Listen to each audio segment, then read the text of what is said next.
नमस्कार, मैं हूं ललित प्रजापति। आज पूरे 1 महीने हो गए बीजेपी नेता सना मर्डर मिस्ट्री को। 1 महीने बाद भी लाश की तलाश जारी है। आरोपी के घर से पुलिस के हाथ क्या लगा है कोई सुराग? क्यों कोर्ट ने नहीं दी मुख्य आरोपी के नार्को टेस्ट की इजाजत? इनसाइड स्टोरी बस थोड़ी देर में। इसके अलावा बाबू का खेल भी दिखाएंगे, जिसने सट्टे के लिए सरकारी रुपए को दांव पर लगा दिया। 1.25 करोड़ के गोलमाल के साथ ही होगा 3 साल थाने में खड़ी कार और कार में करोड़ों का ड्रग्स। पुलिस बेखबर। ऑपरेशन हशीश के साथ दिखाएंगे सलाखों में ब्लैकमेलर, जिसका शिकार बनी 1 2 नहीं 40 लड़कियां। आप देख रहे हैं क्रिमिनल्स। बीजेपी नेता सना खान की मर्डर मिस्ट्री अब तक मिस्ट्री बनी हुई है। तारीख 2 अगस्त और तारीख 2 सितंबर, इन दोनों तारीखों का जिक्र करना इसलिए जरूरी क्योंकि ठीक 1 महीने पहले 2 अगस्त को सना की हत्या जबलपुर में हुई थी और ठीक 1 महीने बाद सना की लाश का कोई सुराग नहीं। लाश को ढूंढने के लिए 1 लाख के इनाम के ऐलान के बाद भी पुलिस के हाथ खाली हैं। इधर नागपुर पुलिस को उम्मीद थी कि आरोपी अमित साहू का नार्को टेस्ट होगा, लाश का सच पता चल जाएगा, लेकिन नागपुर पुलिस को कोर्ट से लगा है झटका। सबसे बड़ा सवाल अब आगे क्या?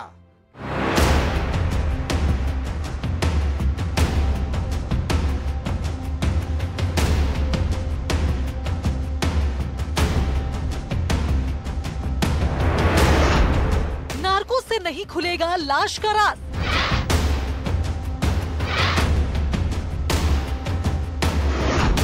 नागपुर पुलिस को झटका।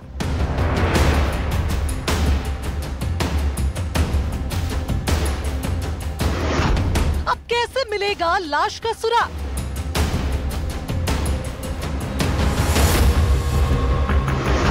लाश ढूंढो, 1 लाख का इनाम पाओ।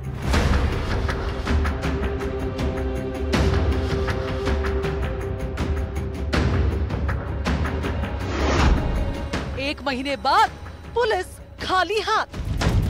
तारीख 2 अगस्त 2023 और तारीख 2 सितंबर 2023। एक लाश की तलाश की। अपने आप में हैरान करने वाली ये मिस्ट्री है। अब तक किसी बदमाश को ढूंढ निकालने के लिए इनाम के ऐलान के बारे में तो आपने सुना होगा, लेकिन ऑपरेशन लाश की तलाश में किसी लाश को ढूंढने के लिए शायद ही पुलिस ने कभी इनाम का ऐलान किया हो। लेकिन सना मर्डर मिस्ट्री में बीजेपी नेता सना खान की लाश की तलाश के लिए नागपुर पुलिस ने 1 लाख का इनाम रखा है। नागपुर पुलिस जबलपुर में भी डेरा डाले हुए है। पुलिस को शक था कि आरोपी अमित साहू बार बार बदलते बयान से उन्हें गुमराह कर रहा है, लिहाजा नागपुर पुलिस ने कोर्ट से इजाजत मांगी आरोपी अमित साहू के नार्को टेस्ट के लिए। नार्को टेस्ट के पीछे वजह यही थी कि नार्को टेस्ट से वो आरोपी अमित साहू से लाश का सच उगलवाए। आखिर सना खान की लाश कहाँ है?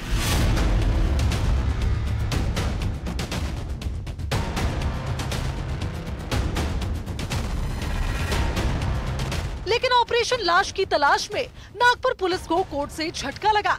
सना हत्याकांड का मुख्य आरोपी अमित साहू के नार्को टेस्ट को लेकर पुलिस ने नागपुर की जेएमएफसी अदालत से इजाजत मांगी थी।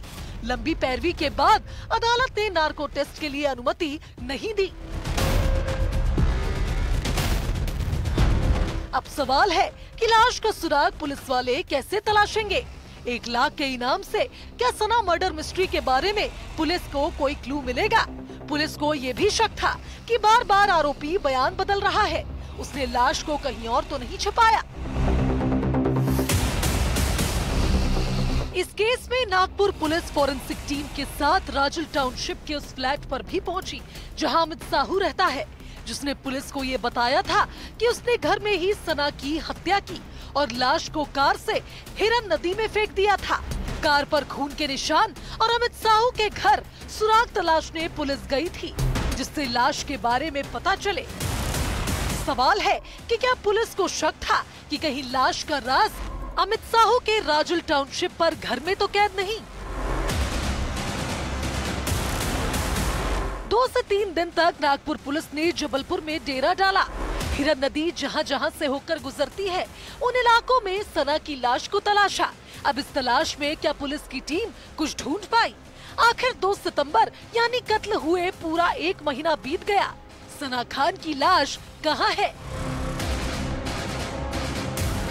नागपुर से रवि गुलकरी और जबलपुर से पवन पटेल के साथ bureau report news 18 Madhya Pradesh Chhattisgarh.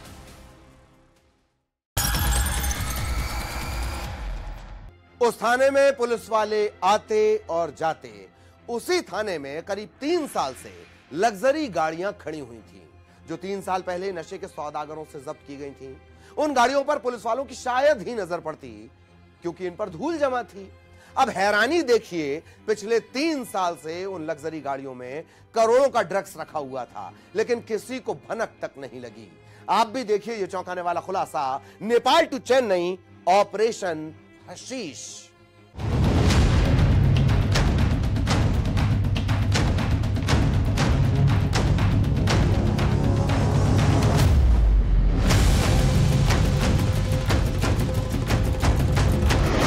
Nepal to Chennai हशीश ड्रग्स का राज।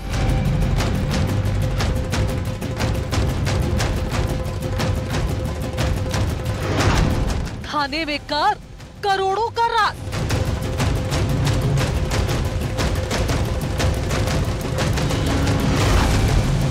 कार में कैद स्मगलर का राज।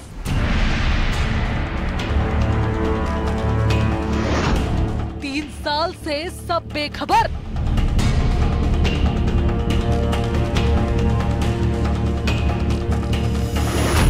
Operation hashish. इस थाने में करीब 3 साल से ये लग्जरी कार रखी हुई है। कार पर धूल जम गई है। ये धूल उस केस पर भी पिछले 3 साल से जमी हुई थी, जिस ड्रग स्मगलिंग केस में 7 आरोपी पकड़े गए, जिन्हें अदालत से सजा भी सुनाई गई, जुर्माना भी। सभी आरोपी जेल में बंद हैं। ये कार उन्हीं आरोपियों से जब्त भी की गई थी। पहले आपको केस बताते हैं, फिर कैसे 3 साल से करोड़ों का राज थाने में रखी इन गाड़ियों में कैद था, जिसकी भनक तक किसी को नहीं थी, वो भी बताएंगे। कर्तव्य है कि दरअसल 2020 में एक एफआईआर हुई थी, डीआरआई के द्वारा जब्ती की गई थी 2 गाड़ियों की, और जब्ती करने के बाद थानों में उसे खड़ा किया गया था। उस समय उनके द्वारा 117 केजी जब्ती की गई थी, लेकिन पूरी प्रॉपर चेकिंग नहीं हुई थी। अभी सूचना प्राप्त हुई थी कुछ दिवस पूर्व ही कि इन दोनों गाड़ियों में भी हशीश है, और ये भी सूचना है कि एक आरोपी की बहन के द्वारा इसको जो है वापस करने हेतु जो है एप्लीकेशन लगाया गया है। अक्टूबर 2020 यानी करीब 3 साल पहले 6 से 7 अक्टूबर की दरमियानी रात को डीआरआई को खबर लगी थी, नेपाल टू चेन्नई हशीश ड्रग्स की बड़ी खेप चेन्नई जाने वाली है, वाया नरसिंहपुर। 7 आरोपी थे। 7 आरोपी जो है अभी सेंट्रल जेल नरसिंहपुर में है, और पूरा माल जो अभी जब्ती हुई है वो लगभग 4.5 से 5 करोड़ की है। पूर्व में नेपाल से चेन्नई जा रहा था, और अगर ये हम कार्रवाई नहीं करते तो ये वाहन या तो राजसात हो जाता या सुपुर्दगी में फिर से आरोपियों के परिवार को मिल जाता, तो फिर से लगभग 4.5 से 5 करोड़ का हशीश जो है वापस मार्केट में। डीआरआई ने पुलिस की मदद से नशे के सौदागरों को धर दबोचा। 117 किलो की हशीश भी बरामद की, करोड़ों की कीमत की थी। अब सवाल है कि आखिर 3 साल बाद क्यों इस केस की फाइल को खोला गया? तो आरोपियों से जब्त की गई कार को नरसिंहपुर के स्टेशनगंज थाने में रखा गया। 3 साल से कार यही खड़ी थी, लेकिन किसी को ये नहीं पता था कि इस कार में करोड़ों की हशीश रखी है। दरअसल आरोपी की बहन ने कार की सुपुर्दगी के लिए कोर्ट से इजाजत मांगी। इधर पुलिस को मुखबिरों से खबर लगी थी कि कार में अभी भी हशीश रखी है, यानी करोड़ों के ड्रग्स का राज पिछले 3 साल से थाने में ही था, लेकिन किसी को खबर तक नहीं लगी। कुछ दिन पहले पुलिस अधीक्षक नरसिंहपुर अमित कुमार को सूचना प्राप्त हुआ था उनके मुखबिर के द्वारा कि मैं भी जेल में बंद था। तो उस समय रात के दौरान जब मैं सो रहा था तो कुछ 4-5 लोगों के द्वारा चर्चा की जा रही थी कि स्टेशनगंज थाने में जो 2 गाड़ी अपनी जो जब्त है, जो उन्होंने डीआरआई द्वारा जब्त किया गया था, उसमें कुछ माल और भी जो हमने छुपा के रखा था, उसका हाईकोर्ट में उनकी बहन के नाम पे, एक आरोपी की बहन के नाम से आवेदन लेके उसका सुपुर्दनामा लिया जाए। अब देखिए कैसे पूरी कार को ही ड्रग्स छुपाने का तहखाना बना दिया। कार के बोनट के नीचे इन छोटी छोटी विंडो में हशीश ड्रग्स को छुपा कर रखा गया था। खुद पुलिस वाले भी हैरान थे। करीब 4.5 करोड़ की ड्रग्स बरामद हुई। पुलिस नरसिंहपुर पुलिस द्वारा इसको विधिवत कोर्ट के निर्देश के अनुसार वीडियोग्राफी के तहत जानकारी सर्च किया गया था और तलाशी लेते समय ये 2 गाड़ियों में से कुल मिला के 86.5 kg हाशिश और बरामद हुआ था। इन लोगों ने इस हाशिश को डैशबोर्ड और बोनेट के बीच में एक रास्ते में पूरा पैक किया था, जिसमें 500 और 1 किलो के पैकेट्स में और टायर के अंदर और दरवाजे में जो फॉल्स में और नीचे बेसमेंट में फॉल्स बना के ये पूरा छुपा के रखा था। विदेशों में हशीश ड्रग्स की मांग बहुत है। ये वो नशा है जिसके यंगस्टर्स गुलाम होते हैं। हाई प्रोफाइल लोग भी इस नशे के शौकीन हैं। सोचिए जरा, ये कार आरोपी के रिश्तेदार को मिल जाती तो क्या होता? आखिर चूक कहाँ हुई? नरसिंहपुर से आशीष जैन के साथ bureau report news 18 Madhya Pradesh Chhattisgarh.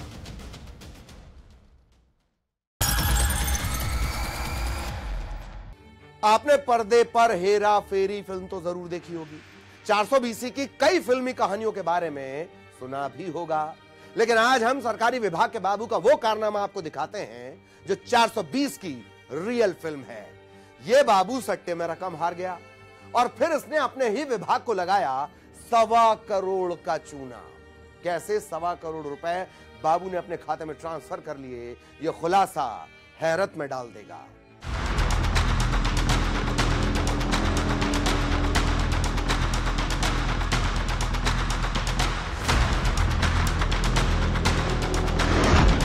Online trading, 420 का खेल।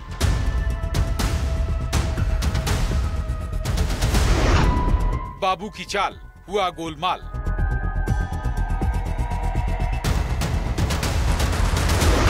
सरकारी खजाना वो लगाए दांव।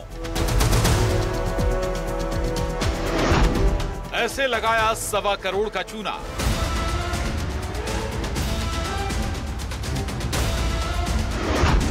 सिग्नेचर और साजिश।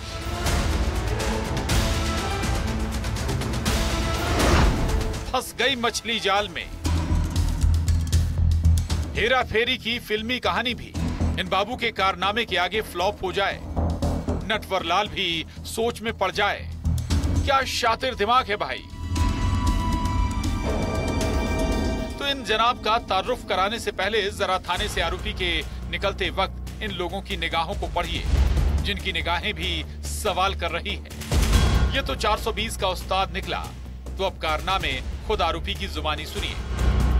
ऑनलाइन गेम ट्रेडिंग होता है, उसमें पूरा आईटी ऑप्शन कोटेक्स जो है वो मेरा आईडी है, उसमें तो चेक करेंगे तो नहीं। पहले भी कर रहा था, मैं अपने पैसे से कर रहा था। फिर बाद में फर्स्ट टाइम में जब विभाग का पैसा उठाया, उसके बाद फिर धीरे धीरे कंटिन्यूएशन आ गया। कोंडागांव के मत्स्य विभाग का बाबू है ये, नाम संजय गढ़पाले। हिसाब किताब का काम देखता है। मत्स्य विभाग कोंडागांव और नारायणपुर का चार्ज इनके ही पास था, जिसे लत थी ऑनलाइन ट्रेडिंग की। हिसाब किताब में इतने परफेक्ट कि रुपयों की हेरा फेरी ही कर डाली। सरकारी रुपयों को अपने खाते में ट्रांसफर कर लिया, वो भी 1-2 लाख नहीं, पूरे 1 करोड़ 25 लाख रुपए, यानी 1.25 करोड़। मत्स्य विभाग का एक सहायक ग्रेड 2 का कर्मचारी है जो कि नारायणपुर में पदस्थ था और उसको कोंडागांव में भी अतिरिक्त प्रभार में था, अकाउंटेंट का काम करता था ये।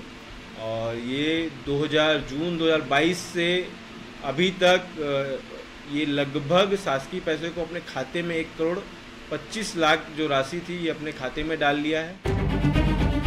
सवाल है कैसे ये गोलमाल हुआ और क्यों हुआ, और विभाग के अधिकारियों को इसकी भनक क्यों नहीं लगी।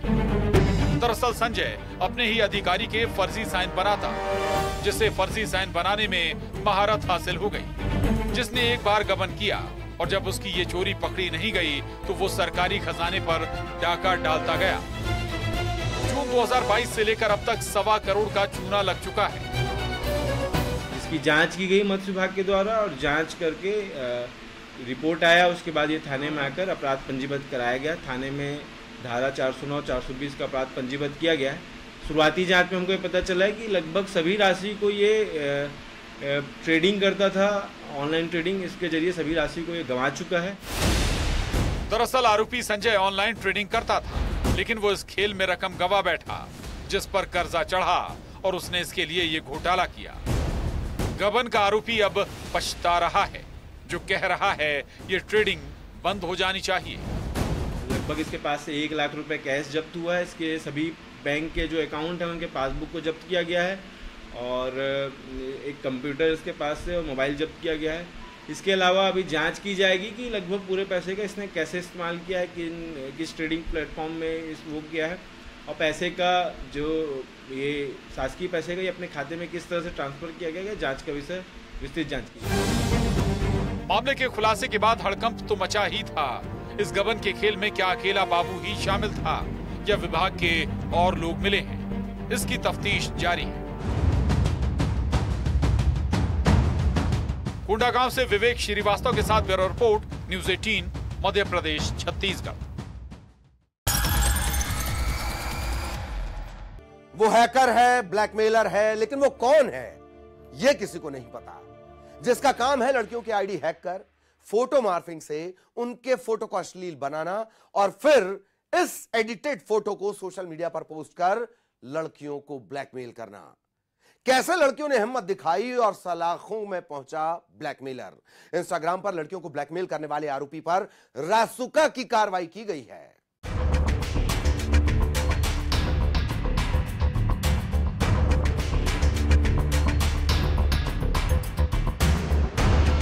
सोशल मीडिया पर एक ऐसा इंस्टाग्राम आईडी जिसने कई परिवारों की नींद उड़ाकर रख दी।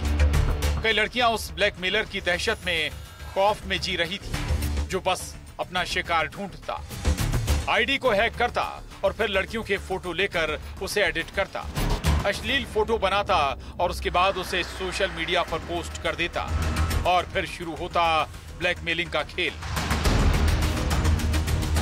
कई लड़कियां तो उस ब्लैकमेलर के खौफ से मोटी रकम भी दे चुकी थी। फोटो फार्मिंग के जरिए लड़कियों की फोटो एडिट की जाती। आखिर ये ब्लैकमेलर कौन है? ब्लैकमेलर की डर्टी पिक्चर की कहानी तो पता चल गई, लेकिन ऐसी घिनौनी हरकत करने वाले का राज़फाश होना अभी बाकी था। कुछ लड़कियों ने हिम्मत दिखाई और इस प्रताड़ना की खबर बीजेपी विधायक गायत्री राजे पंवार को दी। मामला बेहद संगीन था। देखिए, ये बच्चियों ने मुझे अप्रोच किया था जब ये आरोपी इन लोगों को प्रताड़ित कर रहा था, ब्लैकमेल कर रहा था। इनके आईडी में इनके परिजनों के आईडीज को हैक करके, इनके खुद के आईडीज को हैक करके इनके पिक्चर्स वहां से निकाल रहा था इनके अकाउंट्स से, और उनके फेस लेके दूसरी बॉडी लगा के, उनका फेस लगा के, और अपने 25 से ज्यादा उसके इंस्टाग्राम अकाउंट्स थे, उस पर वो चला रहा था और इन बच्चियों को ब्लैकमेल कर रहा था। मामले की शिकायत मिलने पर देवास विधायक गायत्री राजे पंवार शुक्रवार को कोतवाली थाने पर पहुंची। आरोपी पर कड़ी कार्रवाई करने के लिए कहा। इसमें पुलिस को एक सफलता मिली है, जिसमें कि ये व्यक्ति लोगों के फोटोग्राफ्स को मॉर्फ करके उनको इंस्टा आईडी बनाया था उसने, इंस्टा 40 के नाम से, और उसमें ब्लैकमेल किया जाता था। इस पूरे नेक्सस को हम लोगों ने नैप किया है, इसको पकड़ा है और इसमें काफ़ी बड़ी संख्या में एक रिपोर्ट्स आई हैं, जिसके ऊपर हम कड़ी कार्रवाई। मैंने एसपी साहब से बात की और आज मैं पूरे पुलिस बल को बधाई देती हूँ, धन्यवाद देती हूँ कि इतना फास्ट कदम उठाते हुए उन लोगों ने इस लड़के को पकड़ा है। आखिर इस ब्लैकमेलिंग के खेल के पीछे का असल मास्टरमाइंड कौन था? पुलिस ने साइबर टीम की मदद से उस आरोपी को भी तलाशा और उसका पता पुलिस को मिल ही गया। नाम अभिषेक, जो नापा खेड़ी बरोठा का रहने वाला है। करीबन 40 आईडी के आसपास आई हैं और इसमें जो इसकी का मॉडस ऑपरेंडी थी, फोटोग्राफ को कोई नीट फोटो के साथ में मॉर्फ करना। मॉर्फिंग मतलब होता है किसी के चेहरे पर कोई दूसरा चेहरा लगाकर और उसको ब्लैकमेल करना। इनके तहत हमने सेक्शन धारा 384 भादावी और 66E इंफॉर्मेशन आईटी एक्ट में कायम किया है और इस पर हम आगे कार्रवाई। जांच में ये बात भी सामने आई कि आरोपी की एक नहीं बल्कि कई फेक आईडी हैं, करीब 25 इंस्टाग्राम आईडी, जिस पर इल्जाम है 40 लड़कियों को ब्लैकमेल करने का। आगे इसमें सख्त प्रतिबंधक कार्रवाई सुनिश्चित की जाएगी, ये इसमें किया गया। बाकी अपराध में भी इसका हम कन्विक्शन सुनिश्चित करवाने के लिए इसको चिन्हित करेंगे और उसमें कार्रवाई। अब पुलिस इस बात की भी तहकीकात कर रही है कि इस खेल में और कितने लोग शामिल हैं। देवास से वरुण राठौर के साथ bureau report, news 18, Madhya Pradesh, Chhattisgarh. उस घर में बुजुर्ग शख्स के साथ बेरहमी से मारपीट की गई, जिस पिटाई से उसकी मौत हो गई। कत्ल करने वाली बुजुर्ग शख्स की बहू थी, जिसने कत्ल के बाद सुसाइड की कोशिश की। आखिर बहू ने क्यों ससुर को मौत के घाट उतारा था?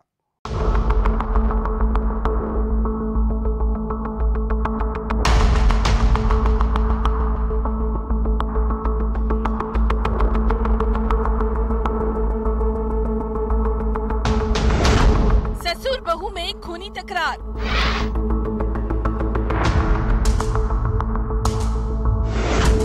राखी का त्योहार, तानों की बौछार।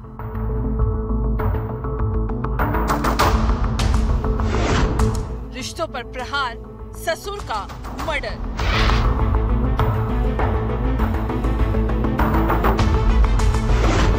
मायके जाने का ताना और कत्ल।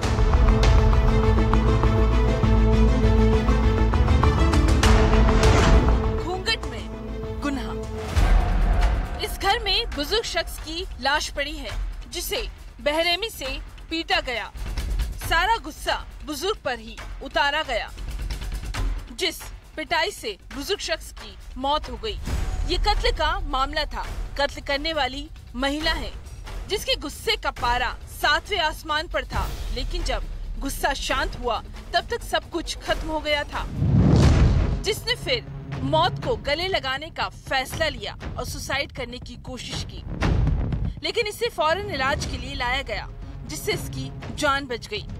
रिश्तों को लगे सदमे की ये वो कहानी है जिसका खुलासा होश उड़ाकर रख देता है। अंबिकापुर के कोतवाली थाना इलाके के लालमाटी गांव में बुजुर्ग बीगूराम की हत्या करने वाली कोई और नहीं बल्कि बीगूराम की बहू निर्मला है। आखिर बहू ने क्यों ससुर को मौत के घाट उतारा? ये थाना कोतवाली अंबिकापुर के लालमाटी एरिया का मामला है। इसमें एक महिला निर्मला इक्का, ये बहू है बीगूराम जी की, जो मृतक हैं। बीगूराम जी की बहू निर्मला इक्का ये अपने मायके गई थी रक्षाबंधन पे।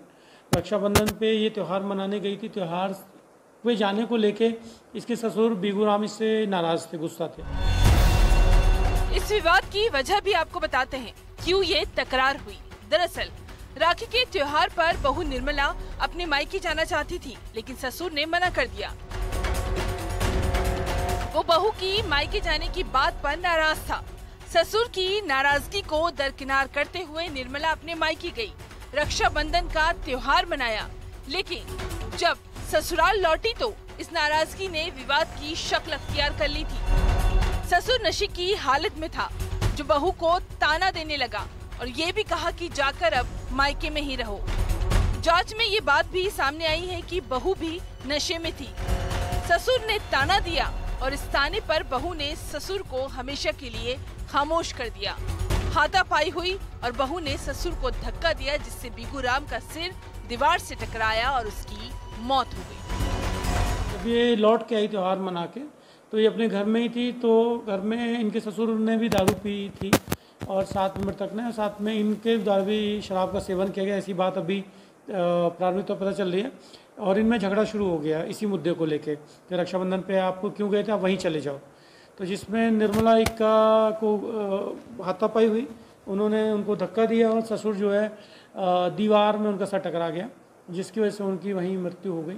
इसके इनकी आरोपियां ने इसमें केस में ग्लानी में जहर भी ले लिया, जिनका अस्पताल में इलाज चल रहा है। गुस्से में रिश्तों का दी एंड हुआ।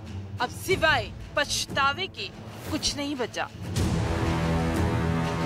अंबिकापुर से श्रवण कुमार महंत के साथ bureau report, news 18, Madhya Pradesh, Chhattisgarh.